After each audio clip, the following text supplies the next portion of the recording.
우리도 한국인처럼 똑같이 대해달라고요. 우리도 한국만큼 월급 주고 한국처럼 일 적게 하고 싶다고요. 최근 한 달째 이어오고 있는 인도 삼성 공장 파업에서 인도의 강성 노조가 점점 말도 안 되는 주장을 하고 있습니다. 이에 삼성전자 측에서 철수카드를 고려하자 인도 정부 측에서 황급히 조치를 취하고 있는 모습인데요. 그러나 강성 노조도 쉽게 물러서지 않고 있습니다. 삼성전자가 한국 기업이니 한국 직원들이 받는 대우를 똑같이 해달라는 주장을 하며 파업을 무기한 이어오고 있는데요. 이에 따라 삼성전자 주가는 최근 연일 하락세를 이어가고 있는데 인도 공장 파업이 장기화됨에 따라 삼성전자의 주가 폭락이 계속 이어질 거라는 전망입니다. 쉽사리 해결되지 않는 인도 노동자들의 파업의 뒷배경에는 현재 또 다른 세력이 개입한 건 아닌가 하는 추측까지 나오고 있는 상황인데요. 일부 언론에서는 북한이나 중국의 공산주의자가 개입하여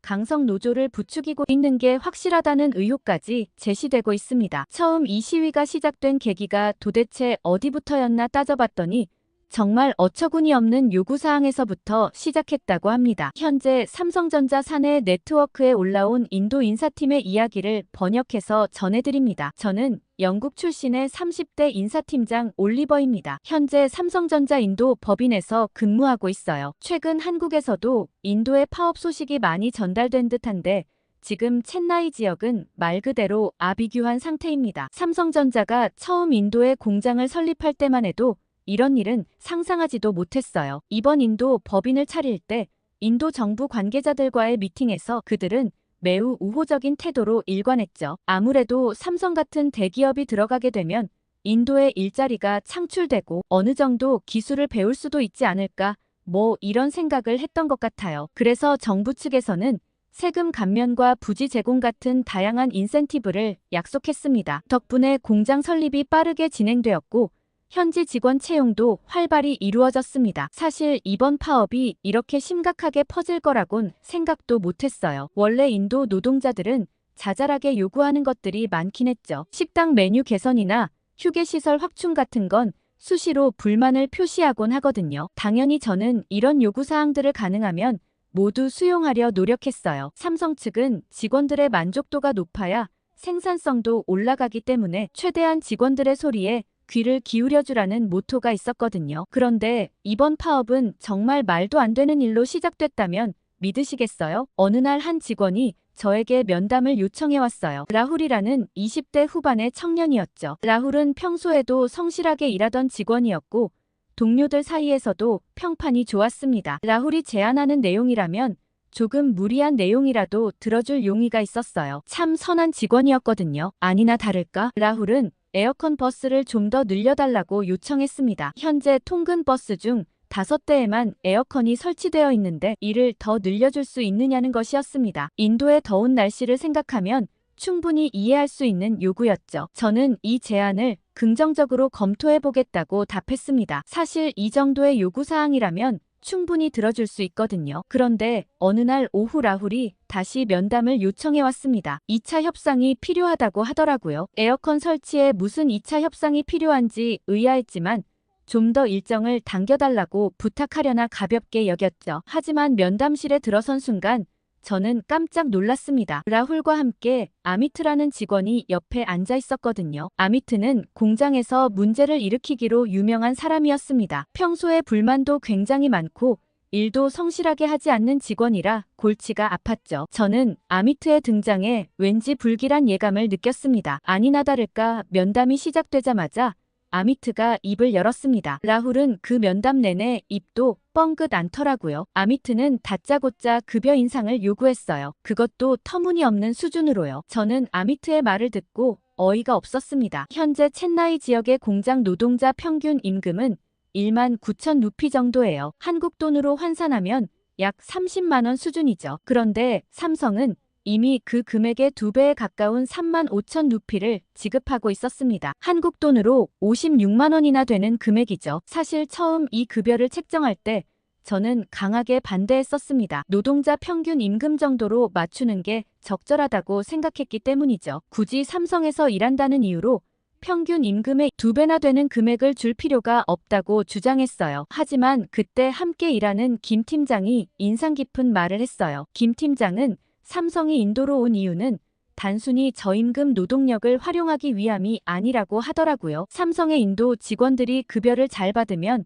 해당 지역 경제도 활성화될 것이라고 했죠. 그리고 그것이 결국 인도 정부가 삼성에 제공해준 혜택에 대한 보답이 될 수 있다고 설명했습니다. 김 팀장의 말을 듣고 저는 깊이 반성했어요. 제가 너무 단순하게 사람을 부품처럼 취급하고 있었다는 걸 깨달았거든요. 기업의 사회적 책임과 지역 사회와의 상생이라는 더 큰 그림을 보지 못했던 거죠. 삼성은 항상 글로벌 기업이라는 책임감을 가지고 세상을 더 나은 사회로 만들기 위해 노력하고 있었어요. 김 팀장의 설명을 듣고 나서야 결국 그 급여 수준에 동의했었습니다. 그러니 아미트가 받는 금액은 이미 평균 노동자들의 임금의 2배에 달하는 금액이었는데도 지금 현재 급여의 2배를 요구하고 있었습니다. 이건 정말 터무니없는 금액이었어요. 그런데 그게 다가 아니었습니다. 아미트는 노동시간 단축과 추가 수당 인상까지 달라고 했어요. 이렇게 운영한다면 회사의 재정 상황은 엉망이 될 게 뻔했죠. 저는 아미트의 요구를 듣자마자 깊은 한숨을 내쉬었습니다. 이런 무리한 요구를 어떻게 할 생각을 했을까 싶었죠. 회사의 입장에서는 도저히 수용할 수 없는 조건이었습니다. 하지만 아미트는 자신들의 요구가 정당하다는 듯 강하게 주장하더라고요. 그 옆에 라훌의 표정은 달랐어요. 라훌은 아미트의 요구가 지나치다는 걸 이미 알고 있었고 굉장히 곤란해하는 것 같았죠. 하지만 라훌은 아미트와 뭔가 이야기한 게 있는지 쉽게 말을 꺼내지 못했어요. 저는 이 상황을 어떻게 해결해야 할지 고민에 빠졌습니다. 이건 무조건 받아줄 수 없는 내용이었거든요. 저는 먼저 아미트의 요구사항을 잘 들었다고 설명하고서는 현재 삼성이 지급하고 있는 급여가 이미 지역 평균의 2배에 가깝다는 점을 설명했습니다. 그리고 일전에 라훌이 요구한 에어컨 설치는 105대가량 증설할 예정이라고 했죠. 그런데 아미트는 자기들 요구를 받아주지 않겠다는 말이냐고 얘기하고서는 한두 사람의 의견이 아니라며 그 즉시 노동조합을 만들겠다고 하더라고요. 사실 월급 인상만 해주면 순순히 물러나려고 했는데 노조가 생긴 이상 더한 요구를 할 수밖에 없다면서 더한 조건을 내걸었어요. 월급 2배 인상에 근로시간은 단축해달라며 더한 생떼를 쓰더라고요. 아미트는 현재 주 6일 근무제인데 한국처럼 주 5일 근무를 하고 싶다고 했습니다. 하루 근무 시간도 인도가 더우니까 8시간에서 7시간으로 줄여달라고 하더라고요. 저는 그의 말을 듣고 어이가 없었습니다. 자기들도 삼성의 직원이고 삼성은 한국 회사니 한국처럼 대우해줘야 하는 거 아니냐고 했죠. 왜 사람을 차별하냐고 했어요. 이건 인권위원회에 제소할 정도로 심각한 문제인 것 같다고 했죠. 그러면서 더 높은 직원을 만나게 해달라고 목소리를 높였어요. 저는 일단 오늘은 더 이상 협의 자체가 불가능하다고 말했어요. 그리고 일단 삼성은 노조 자체를 인정하지 않을 것이며 돌아가달라고 했습니다. 아미트의 표정이 순간 일그러졌어요. 하지만 저는 단호하게 말했습니다. 라훌은 옆에서 한마디도 하지 않고 있었어요. 표정이 엄청 안 좋더라고요. 라훌을 따로 불러 이야기를 하고 싶었지만 괜히 여지를 줄까 아무 말도 하지 않았고 라훌의 눈빛에서 미안함이 느껴졌습니다. 저는 김 팀장이었으면 이 사태를 어떻게 해결했을까 하는 생각이 들었어요. 하지만 김 팀장은 현재 한국 출장 중이라 도움을 청할 수 없는 상황이었습니다. 저 혼자 이 문제를 해결해야 한다는 부담감이 밀려왔어요. 면담이 끝나고 나서 저는 즉시 내부 직원들과 회의를 소집했습니다. 당연히 모두들 아미트의 요구가 터무니없다는데 동의했어요. 우리는 이 안을 절대로 받아들일 수 없다는 결론을 내렸습니다. 대신 초기에 라훌이 요청했던 에어컨 버스 확대와 직원 복지를 조금 더 높여주는 방향으로 제안하기로 결정했어요. 사실 이 정도면 충분히 합리적인 대안이긴 하거든요. 그치만 노조까지 만들겠다는 아미트의 말이 계속 신경 쓰였어요. 그날 회의가 끝나고 사무실로 돌아오는 길에 라훌과 마주쳤어요. 라훌의 표정이 여전히 어두웠고 저는 잠시 망설이다가 그를 제 사무실로 불렀어요. 라훌은 조용히 따라왔습니다. 사무실에 들어서자 라훌이 먼저 입을 열었어요. 자긴 노조에 들고 싶지 않았다고 정말 미안하다고 했어요. 라훌이 에어컨을 설치해달라는 면담을 했다고 얘기했고 팀장님이 긍정적으로 해주신다길래 기쁜 마음에 직원들이 있는 곳에서 얘기했는데 아미트와 그 일행이 갑자기 다가와 그것 가지고 만족하냐고 했다고 하더라고요. 그러면서 한국에는 이런 노조들이 파업하는 게 흔한 일이라고 하더니 한국의 어떤 기업도 노조가 끝까지 해달라고 뗐으면 다 들어줬다고 하더라고요. 그러면서 우리도 뗐으면 가능하다며 라훌 보고 2차 면담을 같이 가자고 제안했다고 했어요. 2차 면담을 가기 전 라훌 보고는 입도 뻥끗 하지 말라고 했고 그 전에 다른 직원들도 몇 명 만났다고 하더라고요. 그들은 모두 공산주의에 관심이 많은 직원들이었어요. 부자들만 돈을 많이 버는 건 이해할 수 없다며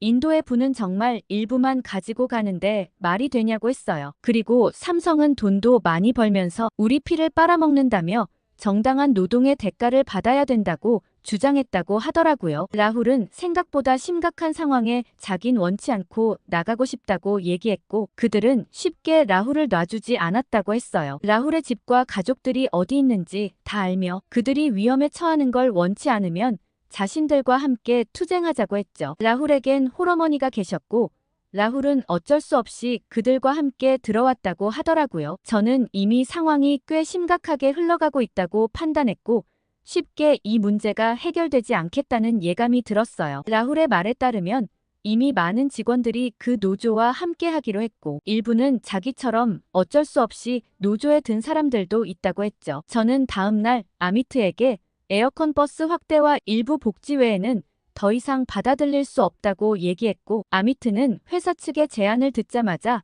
돌연 총파업에 들어갔어요. 이 순간부터 노동자들은 총파업을 시작한다고 선언했습니다. 저는 순간 머리가 어지러워졌어요. 첸나이 공장은 삼성의 인도 전체 물량의 3분의 1을 차지할 정도로 규모가 큽니다. 이 공장이 멈추면 생산에 큰 차질이 생길 게 뻔했어요. 그러면서 협상안에 이 내용도 추가해달라고 얘기하며 점점 더 터무니없는 요구를 했어요. 만약 직원이 사망하면 직장도 승계해달라고 하고 사립학교에 보내고 싶으니 학비를 지원해달라는 요구도 있었죠. 저는 그들의 말을 듣고 어이가 없었습니다. 더 황당한 건 그들이 한국 삼성과 비교하며 차별하지 말라고 한 거예요. 한국 삼성 직원들은 재택근무도 한다던데 우리도 재택근무를 원한다는 말과 더불어 무조건 똑같은 복지를 해달라고 주장했어요. 어떻게 한국 직원들과 같은 대우를 바라는 건지 현실 감각이 없는 것 같았습니다. 제가 아무리 설명하려고 해도 아미트는 들으려 하지 않았어요. 상황은 점점 악화되어 갔습니다. 아미트를 비롯해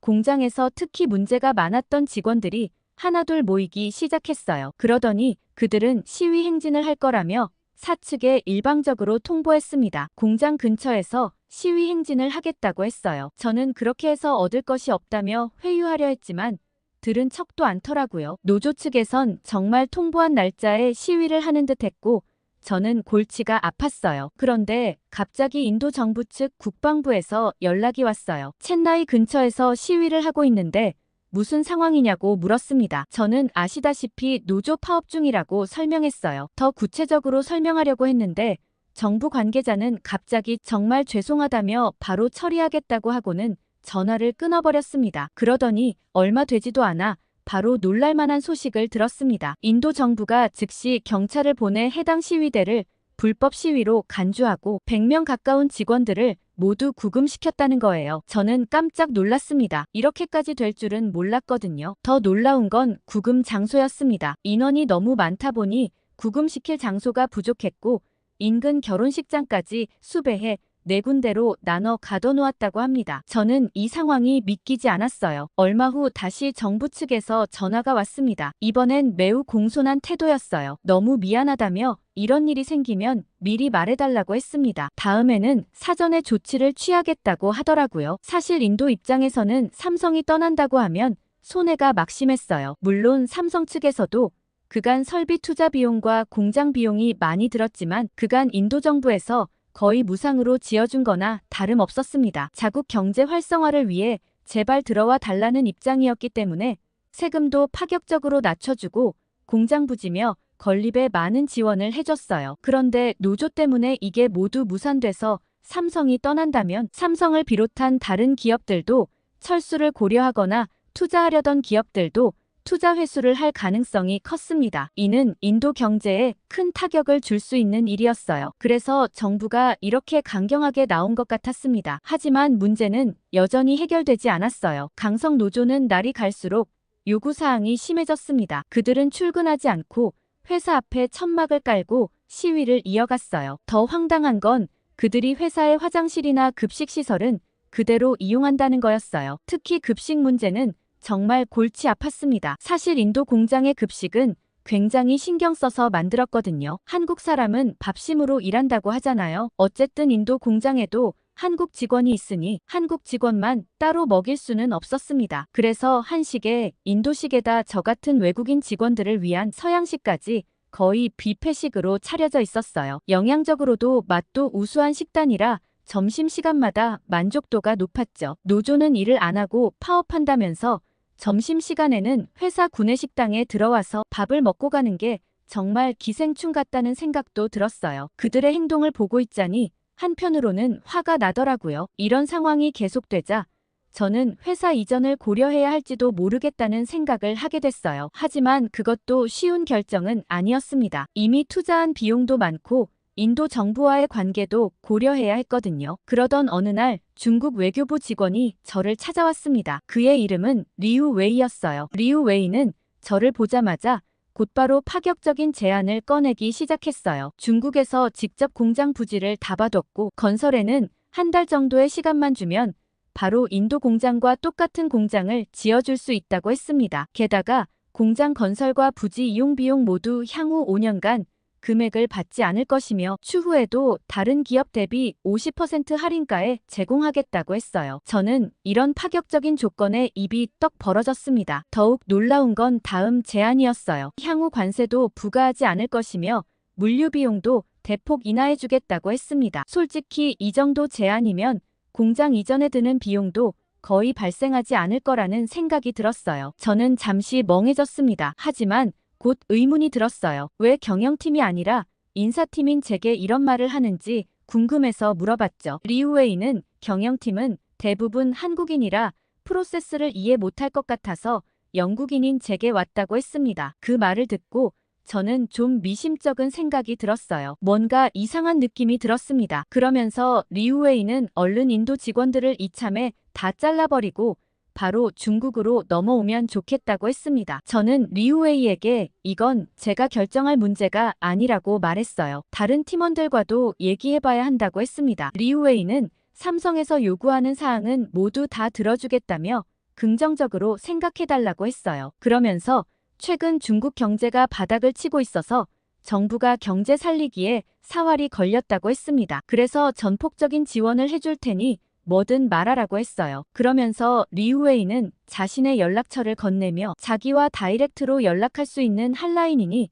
언제든 연락하라고 했어요. 그런데 마지막으로 이상한 부탁을 했습니다. 자기가 왔다는 구체적인 얘기는 하지 말고 중국 조건이 이렇다고만 얘기해달라고 했어요. 끝까지 석연찮았죠. 그런데 다음 날 한국에 있던 김 팀장이 생각보다 빨리 인도로 돌아왔어요. 노조 파업 얘기를 듣고 예상 일정을 좀 더 당겨 인도로 들어왔다고 하더라고요. 김 팀장은 곧바로 상황 파악에 들어갔습니다. 그러다가 문득 어제 있었던 중국 외교부 직원의 방문이 떠올랐어요. 저는 김 팀장에게 중국으로 이전하는 건 어떻게 생각하냐고 물어봤는데 그의 반응은 예상 외였습니다. 김 팀장은 절대 안 된다고 했어요. 인도보다 중국 노조가 더 심하다고 말하면서 거긴 아예 공장을 무단 점거할지도 모른다며 학을 떼었습니다. 김 팀장은 중국의 강성 노조 사례들을 들며 설명을 이어갔어요. 2018년 선전의 한 공장에서 노동자들이 공장을 점거하고 경영진을 감금까지 했다고 하더라고요. 그리고 중국의 노동법은 근로자에게 유리하게 되어 있어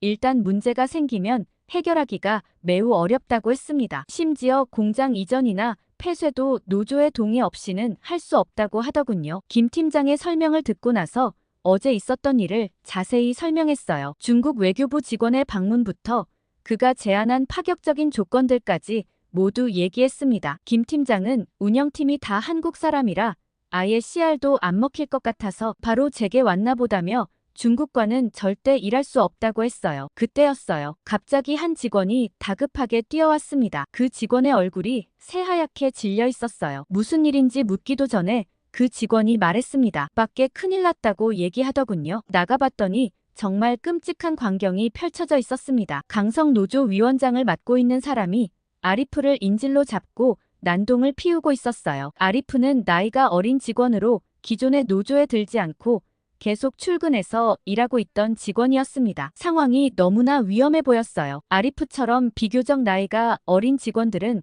어른들과 잘 어울리지 않았습니다. 그리고 노조에 들지도 않았죠. 사실 그 나이치고는 상당히 많은 돈을 벌고 있었기 때문에 회사에 만족하고 있었거든요. 어린 직원들의 그런 모습이 노조 위원장의 눈에는 거슬렸던 모양이었어요. 현재 대부분의 직원이 파업에 동참하는 바람에 아리프를 비롯한 어린 직원들은 상당히 많은 일을 하고 있었죠. 그들은 철야 작업까지 하며 최대한 생산량을 높이기 위해 노력을 많이 했어요. 그런데 지금 아리프가 위험에 처해 있었습니다. 노조 위원장은 다른 어린 직원들 보란 듯이 계속 노조 측에 들지 않고 출근하면 이렇게 되는 거라고 막 협박을 하고 있었어요. 그의 목소리에는 분노와 광기가 섞여 있었습니다. 주변 노조원들은 이미 한통속이라 그런지 위험한 상황에서도 태연하게 있었어요. 그들의 무표정한 얼굴을 보니 소름이 돋았습니다. 자칫 잘못하다간 정말 아리프가 다칠 것 같았어요. 노조 위원장은 뾰족한 유리병을 아리프의 목에다 대고 있었습니다. 그리고는 출근하는 직원들을 향해 소리쳤어요. 노조 측으로 넘어오면 아리프도 너희도 모두 안전할 거라고 했습니다. 그의 말에 공포감이 느껴졌어요. 저는 당황해서 어쩔 줄을 몰랐습니다. 바로 경찰을 불러야겠다고 생각했지만 그럴 수가 없었어요. 노조 위원장은 조금이라도 움직이면 바로 찔리는 거라며 계속 협박을 이어갔거든요. 아리프의 얼굴은 새하얗게 질려 있었고 누구 하나 섣불리 나서지 못했어요. 그러자 김 팀장이 갑자기 나서서 말로 회유를 하기 시작했어요. 지금 그 직원 한 명 찔러서 뭐가 바뀌겠냐고, 차라리 자기를 인질로 잡고 회사 측과 딜을 하는 게 더 낫지 않겠냐고 바람을 넣기 시작했습니다. 그의 목소리는 침착했지만 긴장감이 느껴졌어요. 악질 노조 위원장은 김 팀장의 말을 듣고 잠시 머리를 굴리기 시작했습니다. 그의 표정이 계속 변하는 게 보였어요. 김 팀장은 그 틈을 놓치지 않고 성큼성큼 그쪽으로 다가가기 시작했습니다. 모두가 숨을 죽여 그 장면을 지켜보고 있었어요. 공기 중에 팽팽한 긴장감이 감돌았습니다. 김 팀장의 한 걸음 한 걸음이 너무나 길게 느껴졌어요. 당황한 노조 위원장은 유리병 조각을 김 팀장에게 댔다가 아리프의 목에 댔다가 허둥지둥하고 있었습니다. 그의 손이 떨리는 게 보였어요. 상황이 점점 더 위험해지고 있었습니다. 그 찰나 아리프의 목에 병조각이 스쳤고 아리프가 아파하는 소리가 들렸어요. 순간 모두의 심장이 멎는 것 같았습니다. 하지만 오히려 놀란 건 노조 위원장이었어요. 노조 위원장이 잠시 빈틈을 보이는 순간 김 팀장이 재빠르게 움직였습니다. 그는 발로 유리병 조각을 차서 떨어뜨렸어요. 그리고 순식간에 김 팀장은 노조 위원장을 엎어치기 했습니다. 순식간에 노조 위원장을 제압했는데 사실 노조 위원장 덩치는 김 팀장의 거의 2배였거든요. 그러면서 김 팀장은 아무리 그래도 그렇지 새파랗게 어린 직원을 인질로 이렇게 하는 건 참을 수 없다고 했습니다. 그리고 지켜만 보고 있었던 직원들도 정신 차리고 똑똑히 보라고 얘기했어요. 나머지 직원들도 모두 당황한 표정이었어요. 곧바로 회사 측 직원들이 바로 노조 위원장을 붙잡아 세웠고 얼마 지나지 않아 경찰이 도착했습니다. 그 즉시 김 팀장은 유리병에 베인 아리프의 상처를 살펴보았습니다. 그리곤 바로 병원에 데리고 가야겠다고 말했고 제가 차를 운전해 직원을 태웠어요. 가는 내내 김 팀장은 아리프의 상처를 걱정하더라고요. 다행히 아리프의 상처는 깊이 베이지 않았지만 흉터가 질 것 같아 걱정이었죠. 아리프는 아까 정말 무서웠는데 살려주셔서 고맙다고 했어요. 그의 목소리는 떨리고 있었지만 진심이 느껴졌습니다. 김 팀장은 아리프의 어깨를 토닥이며 괜찮다고 말했어요. 앞으로 이런 일이 다시는 없도록 하겠다고 약속했습니다. 아리프의 눈에 눈물이 고이는 게 보였어요. 병원에도 다행히 큰 문제는 없다고 했습니다. 아리프에게는 당분간 쉬라고며 회사에서 모든 걸 지원하겠다고 약속했어요. 돌아가는 길에 저는 김 팀장에게 도대체 그런 무술은 어디서 배웠냐고 물어봤어요. 그의 대답은 의외였습니다. 김 팀장은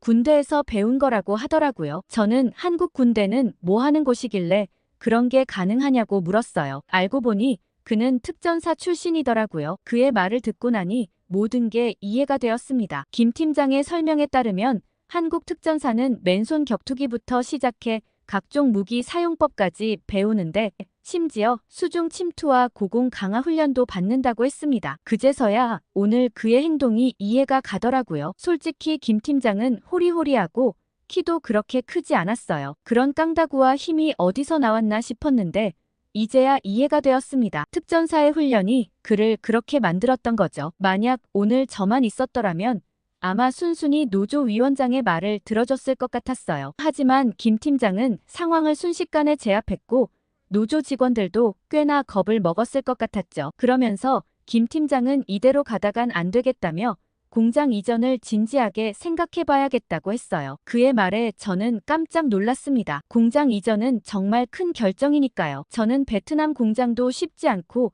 태국에 가기도 어려운데 어디로 이전할 거냐고 물어봤어요. 김 팀장의 대답은 예상 밖이었습니다. 김 팀장은 차라리 한국은 어떻냐고 했어요. 김 팀장의 말을 듣고 저는 귀를 의심했습니다. 한국은 평균 임금이 굉장히 높아 영업이익률이 떨어질 게 분명했거든요. 그러자 김 팀장은 평균 임금은 높더라도 한국은 성실한 사람들이 많아 불량 확률이 확 줄어들 거고 한국 기업이라 거기서 받을 수 있는 메리트가 있을지도 모른다고 했어요. 사실 한국 사람들이 성실한 거야 잘 알고 있었죠. 여기 직원들만 봐도 그랬습니다. 김 팀장과 다른 한국 직원들은 항상 열심히 일했고 책임감도 강했어요. 김 팀장은 무엇보다 어린 직원을 인질 삼아 이런 행위까지 벌인 노조를 그대로 봐줄 수는 없다고 생각했다고 했습니다. 인도 정부가 어떻게 나올진 모르겠지만 영업팀과 공장 이전에 대한 이야기를 해봐야겠다고 김 팀장이 말했어요. 다음 날 영업팀과 이야기가 나오자마자